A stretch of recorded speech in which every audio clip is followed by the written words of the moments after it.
Hello and welcome to another Java tutorial. In this tutorial, I'm going to discuss a very interesting topic called Richardson Extrapolation. It's a very handy and useful trick. I like to call it a trick because it's a very clever trick. It's a very clever method of accelerating the approximations of a function to get the very accurate result. So what is Richardson Extrapolation? It's part of a general method or general concept of accelerated convergence of a sequence. And the foundation is like this. Assume that we have an approximation that converges to the value of the function f at a given point t. Okay, so f of t is our function, and we want to calculate its value at t. Okay, but let's say we don't have the exact expression of f. However, what we do have is an approximation. This capital A stands for an approximation of the value of the function of t, okay? And we want to evaluate this approximation, which depends obviously on the point t that we are evaluating the function at, and also another parameter h. H typically stands for the error of the approximation or some sort of step size involved in the approximation. What do I mean by that? Now, a very simple example is calculating the derivative of a function, right? Let's say f of t is basically the derivative of a function, and we cannot evaluate the expression of the function analytically. So what we define the derivative as the slope of a line from point t to point t plus h, and then obviously the formal definition of derivative is when the h goes to 0, right? So h is kind of representing our error or error in the approximation, or in more general terms, a of t and h approximating our function f of t. So we are evaluating at point t with some secondary variable h, and then the error is actually represented by some order of h, so h to the power of m. So m could be 0, 1, 2, 3, 4. It's typically 1, 2, 3, and 4, and etc. Okay. Now the key here is that we are going to assume that the coefficients, so the leading error terms are h to the m, h to the m plus 1, etc. And we are going to make this critical assumption that the coefficients alpha 0, alpha 1, etc. do not depend on h itself. They only depend on t, okay? They could definitely depend on t, but let's assume that they do not depend on h explicitly, right? So the coefficients can depend on t, and the error, the order of magnitude, depends on h and m. So h to the m is the smallest term that happens, and h to the m is called the leading error term, okay?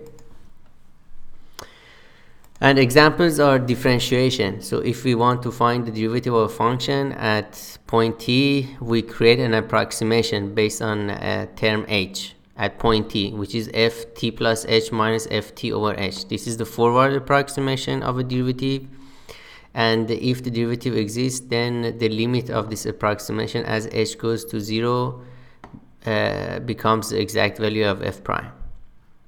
This means that as h gets smaller and smaller, we should get a more and more accurate approximation. Basically, this again means that h here we are implicitly assume that it's between 0 and 1. Otherwise, if it's greater than 1 and m is a power of 2, 3, etc., then this is a large term, okay? So we are assuming that h is between 0 and 1. Now, how is it related to sequences? So typically, if you recall, when we were calculating the value of an integral using the Riemann sum, h was the length of the interval divided by the number of intervals. So h also appeared that, and it was a value typically between 0 and 1, okay? So then when we write this approximation for derivative, it means that f prime, which is the function that we are trying to approximate, is a of t and h plus alpha 0 h plus alpha 1 h squared, etc. Now alpha 0 and alpha 1 can depend on t, of course, And in general, alpha 0 and alpha 1, especially for derivative, they do in fact depend on h, but let's assume that they don't, or their dependence is very weak. Now if we use forward or backward approximation for the derivative, you already know that the leading error terms has an order of magnitude of 1, so it's h to the power of 1, it's the leading term. Now integration, the same thing. We can define an integral function for integrating f from a small a to t. So this gives the value of the integral from a to any point t. And we can approximate this by an approximating function a of t and some h. And this h is and then the number of subintervals when we do the Riemann sum is t minus a, end of interval, start of interval, divided by h. Okay, so we can define h in this way. And obviously h is then t minus a over n, and we want to make sure that the h is between 0 and 1, so we have to have a large enough number of intervals. And then the length of each interval is h, so we're doing a uniform partitioning. And then the start point, again forward rectangle approximation, is that we evaluate the function in each subinterval. We evaluate the function at the start point, which is a plus ih. So a plus h, a plus 2h, etc. And therefore we can say that the integral of f from a to t, a is fixed, t is variable, equals to a of t and h plus alpha 0 h, alpha 1 h squared, etc. And again, we have already seen that in the previous lectures, that a forward rectangle approximation has a leading error of order of 1, so it's linearly proportional to h. Okay, now here's the trick. Here's what we can do, a clever trick to get a new approximation. We do start with this original approximation, f of t approximately a of t and h, which means that we already know if we already know these terms, or basically the order of magnitude of the error, hm plus 1. All right, so we can write this exact equality, and we're going to also assume that the coefficients don't depend on h right now, okay, for simplicity. Now substitute h over 2 here.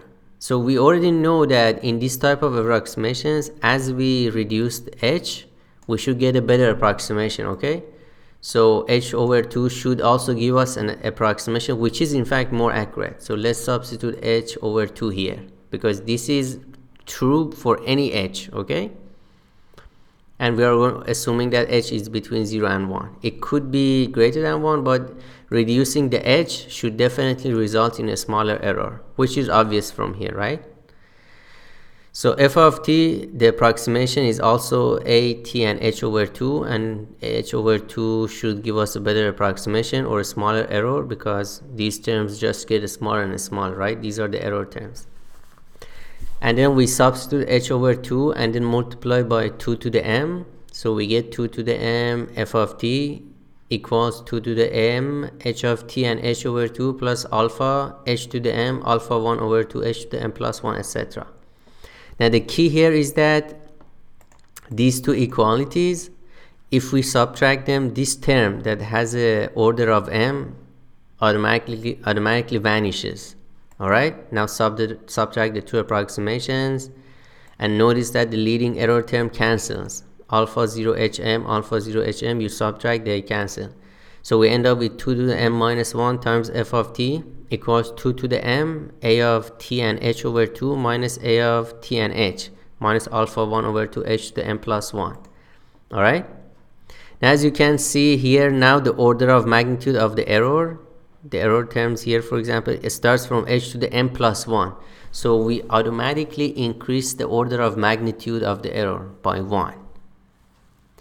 And if we now find the f of t again, f of t is 2 to the m times a of t and h over 2 minus a of t and h divided by 2 to the m minus 1. So this is like a new approximation based on the original approximation. And the key here is that the order of magnitude of this approximation is not m, it's m plus 1. That's the key, that's the very important point. Okay, and then so we can take this as a new a of t and h, and do again the same thing. So we can create a sequence of a of t and h. Here I'm calling it a of k plus 1, and k goes from 0 to any number that we want, any number of iterations that we want. So a0 basically a1. So a0 is the original approximation. a1 is 2 to the m. a0, which is the original approximation, minus a0 divided by 2 to the m minus 1. a2 is 2 to the m plus 1 a1, and a1 is related to a0. So recursively we are constructing better and better approximations. And for ak, the order of error is h to the m plus k. All right, so a1 is the order of error is 2 to the m plus 1. a0 is is h to the m. All right, so let's write it here. Here this is order h to the, so ak is order of h to the m plus k. And ak is constructed using the original approximations. Okay, now why is this so important? Because let's consider the example of integration. We know that for uniform partitioning and, for example, forward approximation,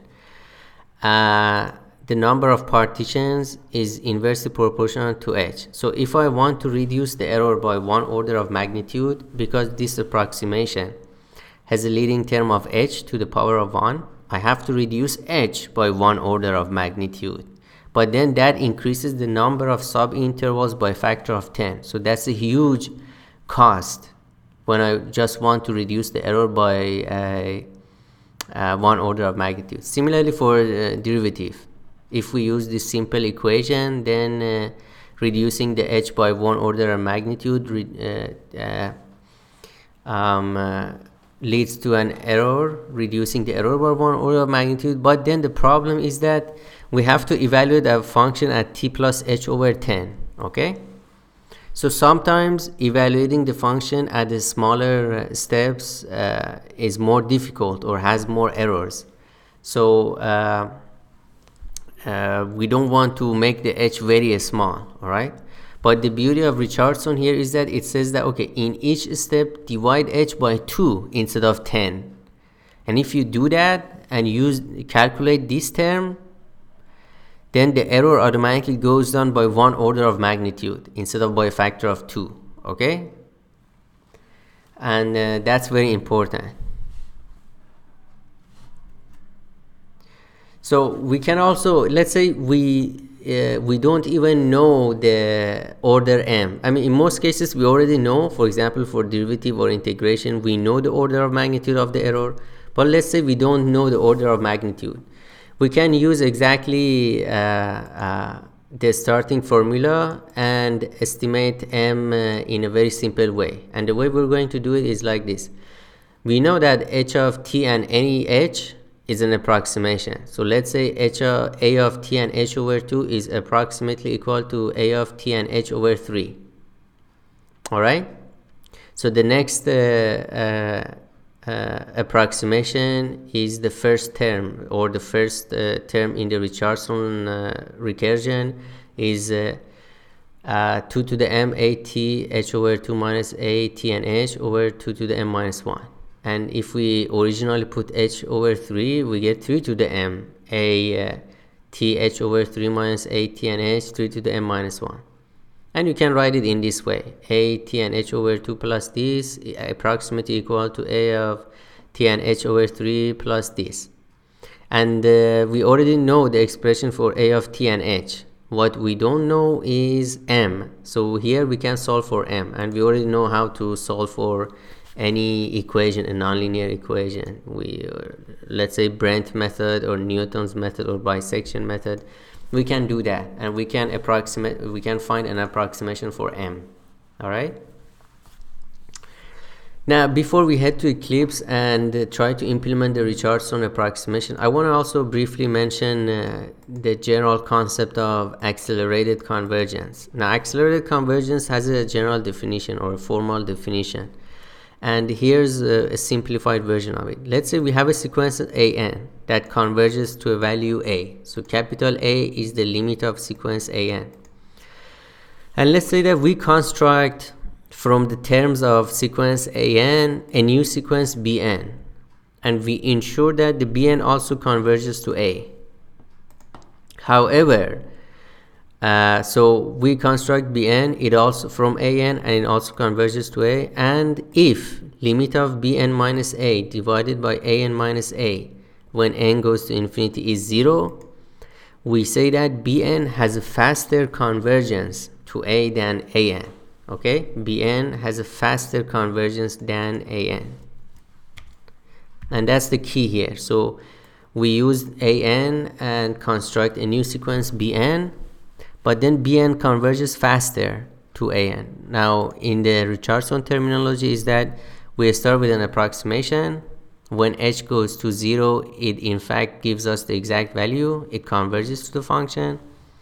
But then from a, we construct a sequence or another approximation that has a faster convergence, right? So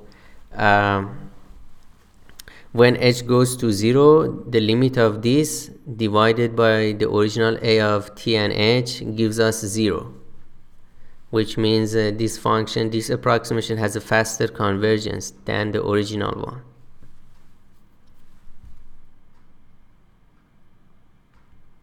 This is the formal definition of faster convergence in terms of sequences. Okay? Alright, let's head to Eclipse and try to see if we can implement Richardson. Before that, I have one more slide here. How do we implement this in Java?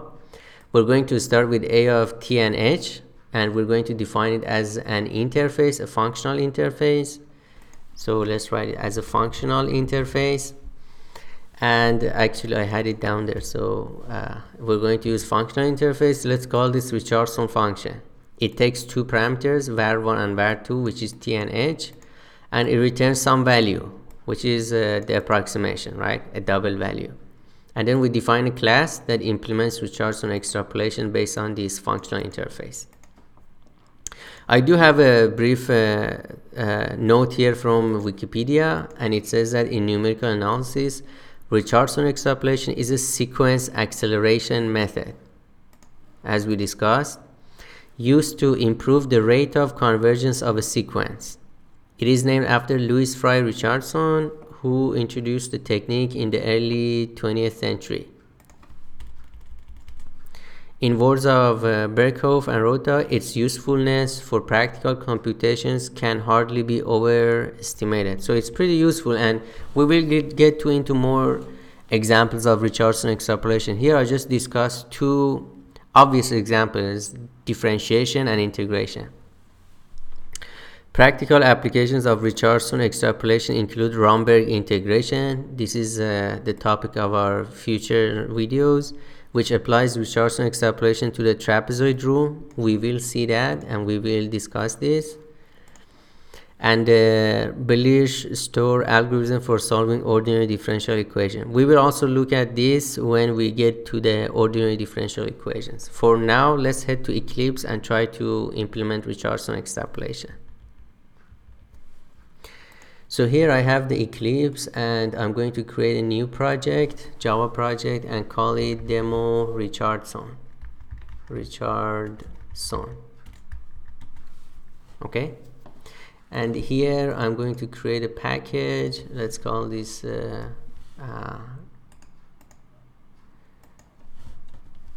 Richardson.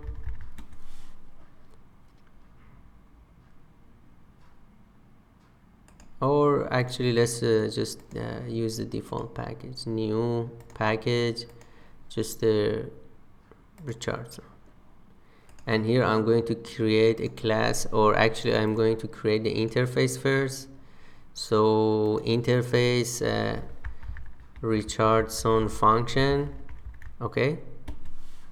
and we're going to annotate it with functional interface, add functional interface, and this is going to have one public abstract method, double,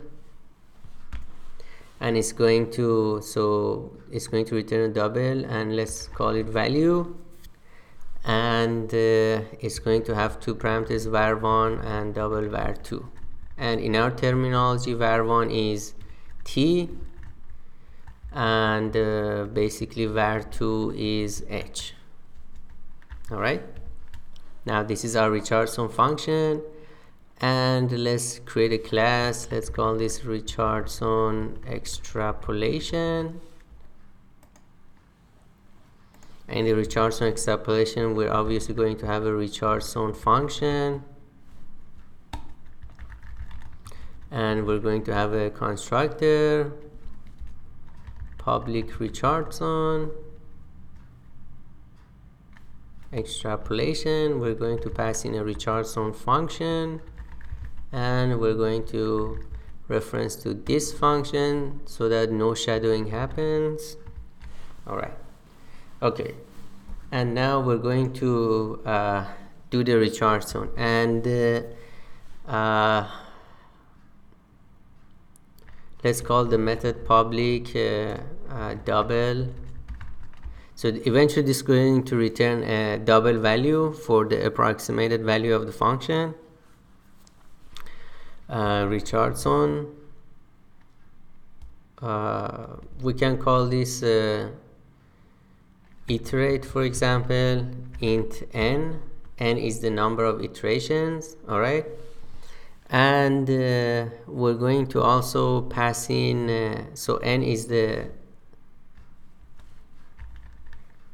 int, let's say we're going to have initial order and then n number of iterations. All right, so we have to also specify the number of the initial order. So we start with this, and then we are going to have another method public double estimate initial order.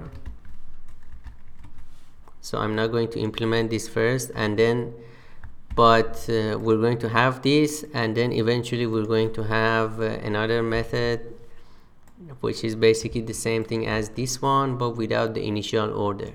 And without the initial order, we're just going to estimate the initial order and then run the iteration. So we're going to iterate n times. All right, so the way we are going to iterate n times is all right, let's call m the initial order, and then for int I equals 0, I less than n, I plus plus, we're going to iterate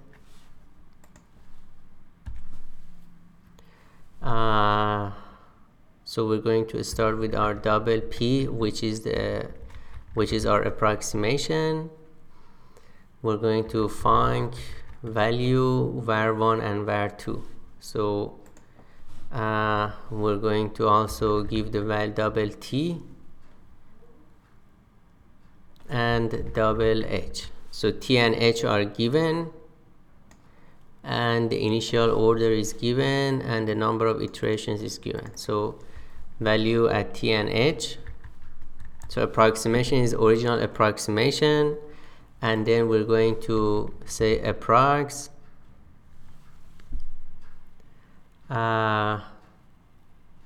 so what are we going to do? So we're going to evaluate this and put it inside the approximation, so a, and then we're going to create another one,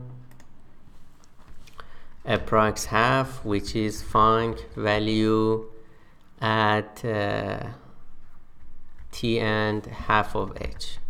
Okay, and then approx equals let's also calculate, okay, this is double, we're going to have double coef, which is math.pav2 to the power of m plus I. Alright, so at each iteration we're calculating m plus I. So at iteration 0 we are just at m.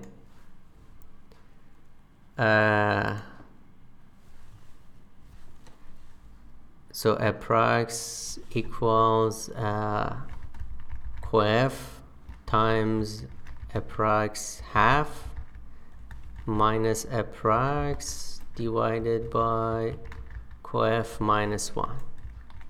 Okay, and then we're going to return approx. So we use t, we use h, we use initial order, and we use t. Let's make sure that the implementation is correct.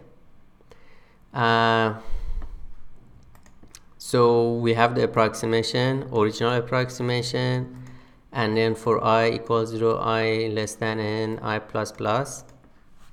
So if n is 0, we're not doing any recursion, we're just having this. And then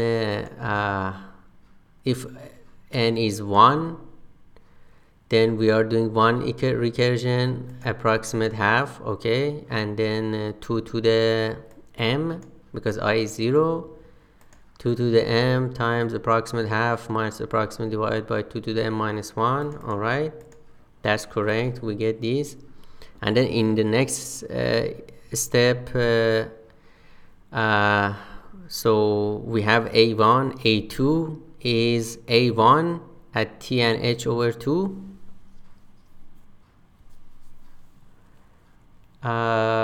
minus a1. So approx half is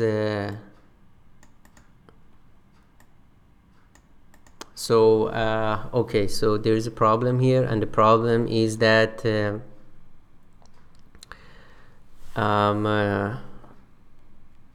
approx half is not the origin. We have to also basically update the function, because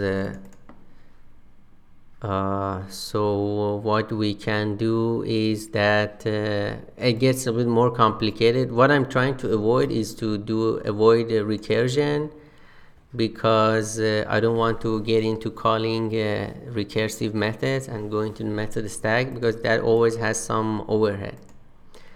But I guess it's this video has become long enough, so let's finish it here and continue in the next lecture. Thank you for watching, and I'll see you in the next video.